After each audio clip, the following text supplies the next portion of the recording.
Stop lighting a candle and calling it recovery. While you're in the bath, your boss is still texting you at 11 p.m. and you're too scared to leave it on red. Self-care won't fix that.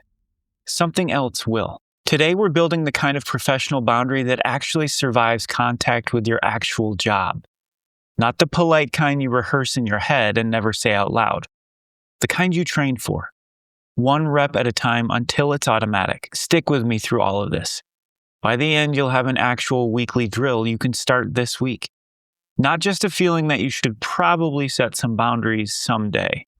Self-care turned into a massive industry. Candles, bath salts, spa days, subscription boxes, an app that reminds you to breathe. And burnout didn't go anywhere. It's still here, sitting right next to the candles, unbothered. Here's the thing nobody wants to say out loud. A bubble bath is passive. It happens to you. You sit there, the water does its job, and for an hour, your body gets to relax. That's real. It's just not the same thing as fixing the problem. The problem is what happens the second you get out of the tub. Your phone is still on the counter, it still buzzes at 9 p.m. on a Tuesday, and your stomach still drops a little when it does. An hour of relaxing didn't touch that reflex. It's still sitting there, fully loaded, waiting for the next ping. You know that Sunday night feeling, the one where you haven't even opened your laptop yet, but you're already dreading Monday's inbox. That dread isn't really about Monday, it's about a body that's been trained, rep after rep, to treat every notification like it might be the one that ruins your evening. A spa day doesn't retrain that, only practice does. This is mental fitness, not the performance of calm, the actual training of it. Less relaxing after the damage is done, and more reps before it happens. So let's get into the specifics about what a boundary actually is, because most people get this wrong. A boundary isn't just a polite request. Would you mind not emailing me after 6? Is a request. It's soft, it's optional, and everyone involved knows it. A boundary is infrastructure. You build it once, and then you defend it every single day. The same way you defend a locked door. Nobody negotiates with a locked door. It's just locked. Here's what happens inside you when a notification lands at midnight. Your body reads it as a threat. The same system that used to warn you about actual danger. So your heart rate ticks up. It's a stress hormone and it floods your system. Your brain, for 1 second, treats an email from your manager the same way it would treat a car swerving into your lane. That response isn't just a flaw, it's actually built in. It's the same wiring that's kept humans alive for a very long time. The problem is what happens when the wiring fires every single night with no interruption.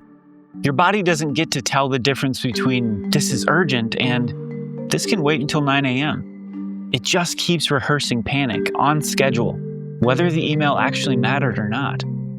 So you're not training to feel calm when your boss messages you at midnight.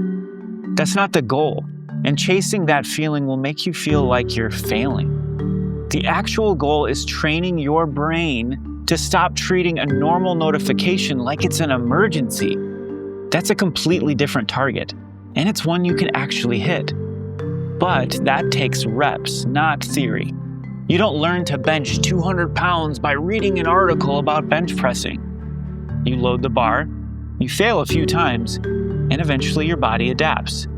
Boundaries work the exact same way. So here's the actual training. 4 specific reps built for 4 specific moments that are already happening in your week. Rep 1, the midnight email. Decide before it happens exactly what you'll do when it does. Not I'll figure it out in the moment. Because in the moment, your guilt will make your decision for you. Write the sentence out. Practice saying it in the mirror until it stops feeling like a betrayal. I saw this. I'll respond tomorrow at 9. Say it flat. Say it like a fact, not an apology. Rep 2, the weekend project creep. Someone drops a quick ask into Slack on a Saturday morning. The old you answers it in 90 seconds because staying quiet feels rude. The trained you has the line ready before Saturday even arrives. This is a Monday problem. I'll pick it up then. 1 sentence. No justification attached to it, because justifying it turns a boundary back into a request. Rep 3, deleting the non-urgent task without asking permission first. This one is smaller and sneakier. It's a Sunday morning, and there's a task sitting in your queue that nobody's actually waiting on, and you delete it without checking with anyone. No email explaining why. The guilt that shows up here is disproportionate to the actual stakes. And that gap between the guilt and the stakes is exactly what you're training away. Rep 4, the instant reply expectation. This one's actually new and it's getting worse, not better. In 2026, AI tools mean people expect an answer at any hour because the tools themselves never sleep. If a coworker can get an AI-drafted reply from anyone at 2 a.m., the unspoken bar for humans starts creeping toward the same standard. If your boundary isn't automatic, your calendar gets run by whoever messages you last. And that's not a sustainable way to work for the next 20 years, let alone the next 20 days. Here's why the discomfort in all 4 of these reps is the point, not a side effect. Every time you say the line and the ceiling doesn't fall in, your brain files one more piece of evidence that the boundary is safe to hold. Nobody got fired. Nobody was actually mad. The Slack message was still there Monday. So enough reps like that, and the fear response gets quieter on its own. You're retraining the alarm. Here's what reps do that a spa day can't. They lower your baseline, not just your stress in the moment. A bubble bath drops your stress for an hour, but training your response drops it every day because your body stops treating a normal notification like a 5-alarm fire. That's the actual difference between relief and recovery. Relief is temporary. This is what building capacity, one of the 4 pillars of mental fitness, actually looks like in practice. It's not more relaxation, it's more tolerance for pressure without your whole system spiking. There's a social cost here, and it's worth naming honestly. The people who hold boundaries well usually don't look relaxed to the people around them. They look disciplined, sometimes rigid. Some coworkers will privately call them difficult. But watch who those same coworkers actually rely on when something matters. The person who holds the line is also the person whose word means something, because they don't say yes to everything and then quietly resent it later. That's the actual trade you're making.